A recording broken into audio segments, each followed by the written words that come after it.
Hey everybody, HomeSliceHenry here, and in today's video, I'm going to be showcasing a team that helped this battler go on a 12-3 run in the Fantasy Cup, featuring a completely unexpected Pokemon, and that is Shadow Salamence.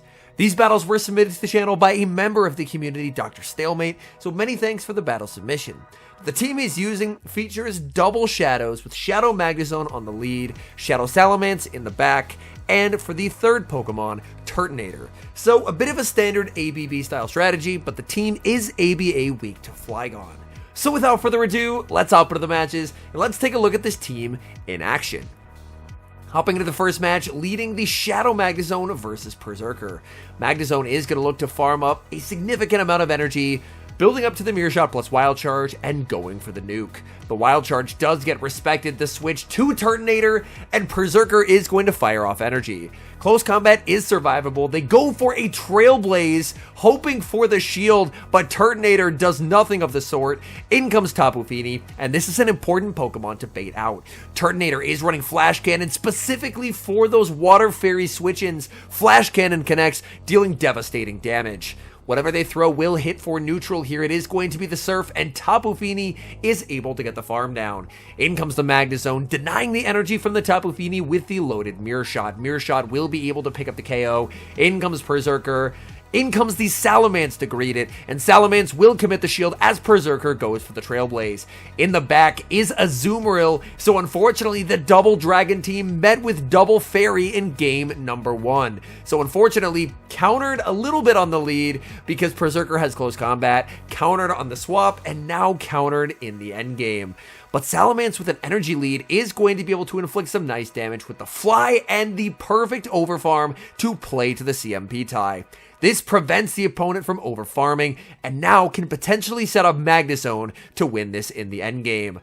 As they're dry on energy with the Azumarill, in comes the Magnezone. Magnezone gets the farm down, leaves with the Wild Charge, and despite Double Fairy versus Double Dragon, it's Double Dragon who's able to take the win thanks to perfect energy management with Magnezone. Dream lead in the next match, Shadow Magnezone versus the Alolan Ninetales. Opponent save switches into a Ferrothorn. Have they never heard of a Turtonator before? Well, I guess if they haven't, they're about to today. The Ferrothorn going for Mirror Shots, and Turtonator is just going to get a free 100 energy farming down this Ferrothorn. Opponent can't bring in the Ninetales, so they're going to be forced to show their third, which is really, really rough. They actually bring in the Ninetales. This is not going to go well for them.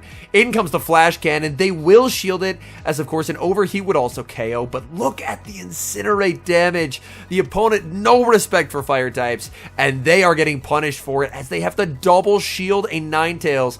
And the Ninetales is useless against the Magnezone. In the back, it's a Scavalier. Honestly, could have just Wild Charged and KO'd, but it's always nice to get to have some fun with the Shadow Salamence. So Salamence will shield up the Aerial Ace. Salamence now going to connect with the Fly. This is neutral damage. It's easily going to be able to KO the Glassy Escavalier. Back in comes the Ninetales. Oh, look at the charms. Absolutely deleting the poor Salamence.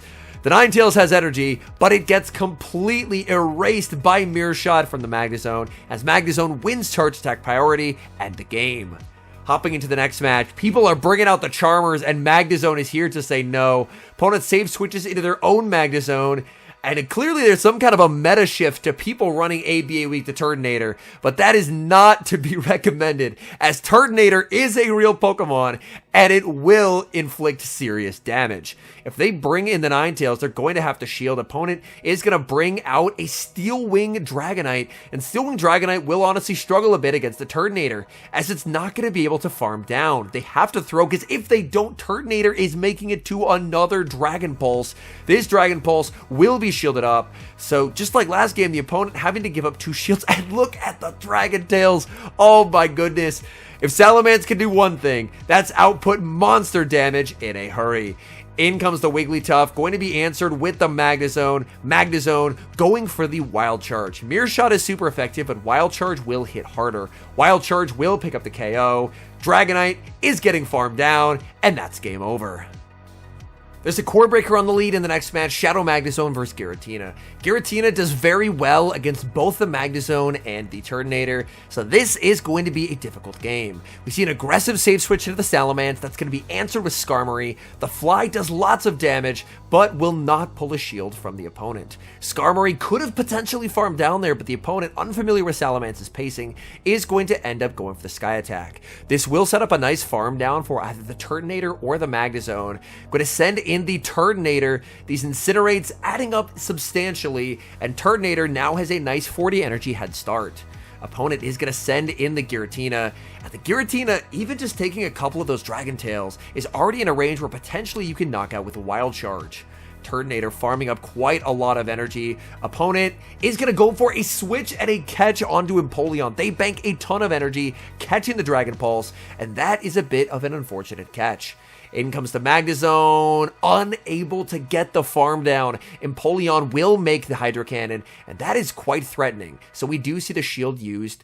In comes the Giratina. Giratina has a lot of energy here. We are going to see the shield. It is the Ominous Wind. Back-to-back mirror shots are reached, going for the Wild Charge, and it looks like that's charge attack priority. The Wild Charge does get shielded, and unfortunately, I don't think Magnezone is going to get the second move. That's the Shadow Ball. It will KO. It's going to be a race, and the Giratina is going to be able to outpace by one singular turn, trying for the Incinerate farm down, but the Giratina hangs on and takes the win, courtesy of the Shadow Ball. Another tough lead, Magnezone versus Turtonator. The safe switch to the Salamence. Salamence is going to be answered with Azumarill. Azumarill going to be farming up quite a bit of energy. Salamence strikes first with the Fly. Fly does not have to be respected here, but it does do a lot of damage. Opponent overfarms, but careful not to overfarm too much. Otherwise, Salamence could potentially make another Fly and force a shield. The shield from the Salamence trying to overfarm as much as it can and connect with the Fly, but Azumarill says no with the shield. Azumarill, again, very nice energy management by the opponent. This does set up the potential for a Turtonator farm down here. Going to instead choose the Magnezone. Magnezone gets 3 Volt Switches out of it, which is quite nice. Going to fire off the Wild Charge, but unfortunately that lets an entire Incinerate through. The Wild Charge will connect. In comes the Turtonator. Opponent switches out into a Whimsicott, realizing the Whimsicott has nowhere to go. They would have been better off if they just stayed in with the Turtonator. The Whimsicott can do a lot of damage with the Moonblast, but it's getting fully farmed down, and the opponent, unfortunately for them, managed to find the lose con in this match. If they stayed in with their up energy Turtonator, they could have been okay, but instead, they switch out into the Whimsicott, and in doing so, they just give this Turtonator too much farm. Opponent realizes Dr. Stalemate is at another Dragon Pulse. They concede the match, but a very unfortunate turn of events for the opponent. Speaking of unfortunate, another core breaker lead leading into Giratina. The safe switch into this Salamence is going to be answered with Skarmory. This time, a switch in strategy. You're running Draco Meteor, may as well use it. Draco Meteor does get shielded up by the Skarmory, but getting a shield advantage is honestly amazing. Now this is going to set up a massive farm for the Magnezone. Magnezone will be hit with the Brave Bird, that does a lot of damage, but unfortunately, the Skarmory is still able to make a move. Forced to commit a shield, but a Wild Charge goes a long way against something like a Giratina, as Giratina has some decent bulk, but this is a Shadow Magnezone. Magnezone is going to fire off the Wild Charge at the Giratina. Giratina lets it go. In comes the Turtonator. Turtonator, the Incinerate will come close to KOing, but I think Giratina can survive this on 1 HP. Oh, they can't! They actually get KO'd! In comes the Empoleon. Empoleon is going to fire off the Hydro Cannon, but the awkward thing for the Empoleon is they're never going to be able to farm down here. Turtonator going to fire off the Dragon Pulse. The threat of an overheat should force a shield from the opponent, and they're forced to throw right here, because if they try and farm down, which they do, they are going to get hit with the Dragon Pulse, and Dragon Pulse will be enough to KO. Opponent was in a difficult situation there. If they throw, then they risk getting farmed down by the Magnezone, so it feels like they were in a little bit of a lose-lose situation. The Tapu Fini lead is a welcome one for the Magnezone, as Magnezone is going to overfarm and commit the first shield. Magnezone now going to be met with the Mirror, but there is a very good response available for that, as in comes Turtonator. Turtonator, such a dominating matchup. Opponent will go for the Wild Charge, and thanks to the debuff, that actually does minimize the amount of farm. In comes the Tapu Fini. Tapu Fini's getting KO'd here unless they commit the shield. Even an overheat would KO from here. The Flash Cannon does get shielded as they will respect it. Opponent gonna look for a big farm down, but this energy can be denied by Magnezone winning charge attack priority. That's a very nice understanding of the fact that this energy is quite threatening to the Magnezone unless you click your move first. Magnezone will commit the shield as it will be the surf used by the Tapu Fini. In the back is Registeel. Opponent tries for a Mirror Shot catch, and they're not going to get it. Instead, doubled up wild charges by the Magnezone does so much damage to the opponent, and you can honestly just bring in the Salamence to force the Fini to throw energy. In comes the Salamence. Do we get to see the Dragon Tail farm down? Not quite. The Tapu Fini making the last second move. It's the Nature's Madness. It picks up the KO, but Magnezone will be able to take the win thanks to one singular Volt Switch.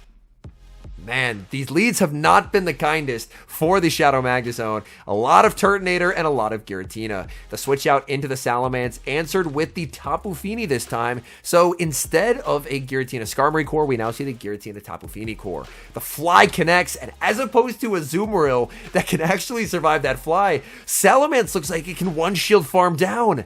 Shielding up the Surf, trying to go for the farm down, getting the farm down, and winning switch advantage. Ideally, you really want them to bring back in the Giratina, as getting Dragon Tails on that is very valuable. They bring in the Empoleon. Oh no! Trying to make it to the Draco Meteor, but can't survive the Steel Wings, and now a 2-shield Giratina feels very hard to beat in this endgame. Going to fire off the Mirror Shot. It's a switch into the Giratina by the opponent. The Mirror Shot will connect, getting the attack drop, and in comes Turtonator. Turtonator going to be met with a Shadow Ball. That does quite a bit of damage.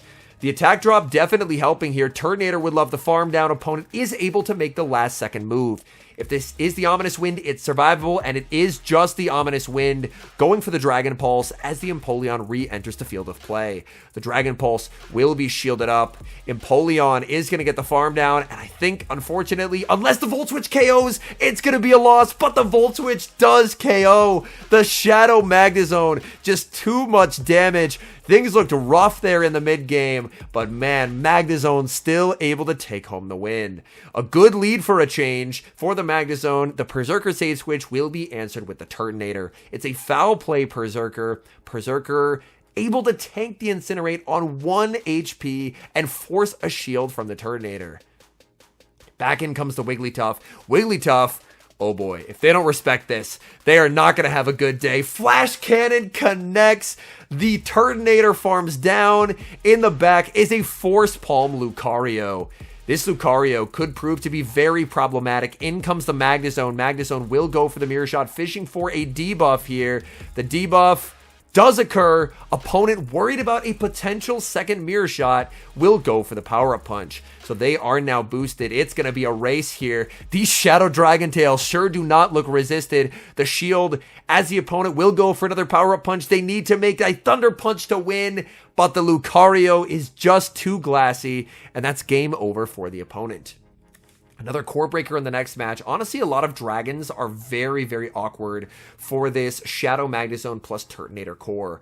Magnezone will go for the Mirror Shot here. The opponent actually CMP ties versus a Volt Switch user, which is a bit of a surprise, because if you get that CMP tie wrong, it can go very wrong. In comes the Salamence. Opponent thinking they can make a move, but they absolutely cannot. They get farmed down. If they had lived the third Dragon Tail, they could have potentially made a move on damage registration error, but they do not. They get farmed down. In comes Azumarill, and Azumarill will be hit with the fly, and that damage is just outrageous. The Salamence surviving the bubble, making it to another fly. This fly will be shielded, and the Azumarill exits with a ton of energy. In comes the Turtonator. Turtonator can tank whatever they throw, so we will see the no shield from the Turtonator.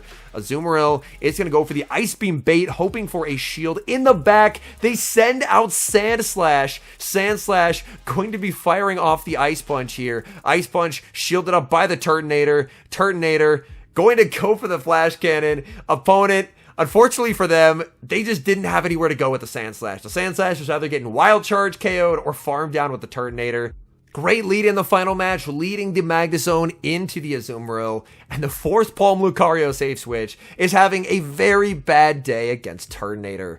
Turtonator is going to get the full Incinerate farm down. Back in comes Azumarill, and again, this is where Flash Cannon can be clutch. When I ran Turtonator, I really like the Dragon Pulse Overheat variant, but I do see the merit behind the Flash Cannon, because Flash Cannon, we saw how much that did to stuff like Tapu Fini, and even in this case, versus Azumarill, having a move that can actually damage the Azumarill is quite nice. Like, this Azumarill will exit with a lot of energy, but they're in 1 Volt Switch range. So this is honestly a situation where Magnezone is very safe to shield. This Volt Switch should KO the Azumarill, and they just don't get any moves. Oh, they actually survived that on 1 HP, but it's not going to save them as they have Turtonator in the back, and Turtonator's just getting deleted by the Salamence. Salamence shields up the Dragon Pulse. Opponent does not want to see their Pokemon get farmed down, and they will concede the match.